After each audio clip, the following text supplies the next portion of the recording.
Selon les prêtres kémites, le corps humain est composé de 9 parties. Parmi les 9 parties que compose le dit corps, 3 doivent être comprises par l'Africain.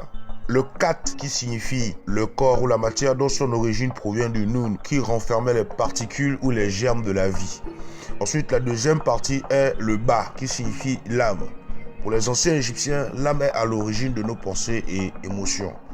Et il siégerait dans notre cœur. Selon les mythes africains, le Créateur étant la toute première particule, aurait pris conscience de lui-même dans les eaux primordiales en forgeant son Ba. Considéré comme le premier et le plus ancien des ancêtres, l'être divin aurait transmis son Ba plus tard aux hommes. C'est pour cette raison que selon nos traditions, il est dit que chaque homme en naissant hérite du Ba d'un ancêtre ayant accompli sa vie selon les valeurs divines. Enfin, la troisième partie est le Ka, qui lui signifie l'énergie qui anime la vie. Selon les mythes africains, l'ancêtre primordial ou ce que vous appelez Dieu, une fois sorti des eaux primordiales et par son énergie ordonnatrice, c'est-à-dire le verbe créateur, aurait animé le Noun, lui permettant ainsi de prendre vie. En réalité, le divin totalise toutes les énergies. Le Kat est en fait animé par le Ka, et c'est cette animation qui manifeste la vie humaine. Les deux parties que sont le Ka et le Ba sont immatérielles, donc invisibles. Le Kat, quant à lui, représente tout ce qui est visible, palpable ou tangible, donc matériel selon les anciens Égyptiens. Lorsque l'individu meurt, le corps, soit le Kat, se décompose naturellement. L'âme devrait être jugée dans le tribunal des morts d'Osiris, et si ce dernier n'a pas commis trop de mauvaises actions durant son vivant, il sera réincarné dans un nouveau-né. Et si les mauvaises actions durant son vivant sont plus lourdes que les bonnes actions, son âme sera tout simplement détruite.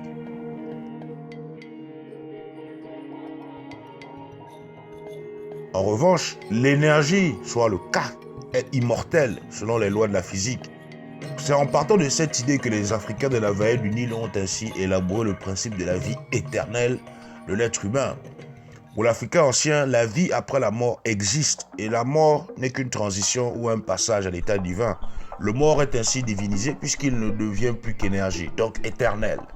Ceci dit, le mort divinisé en Ka ou énergie rejoint les autres énergies appelées Kaou, via la grande lumière solaire qui, selon les anciens Égyptiens, est la manifestation la plus importante et visible par les hommes de l'être suprême ou Imana. D'ailleurs, c'est cette ascension solaire africaine que l'on retrouve dans nos rites africains qui est à l'origine du mythe de l'ascension de Jésus.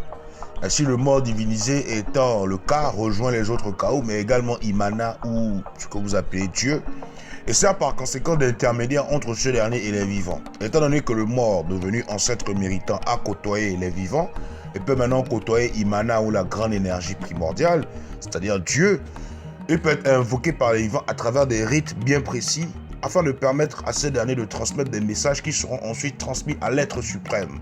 C'est une croyance. C'est par amour que l'ancêtre mort le fait pour le vivant, étant donné que cet amour animait leur relation autrefois.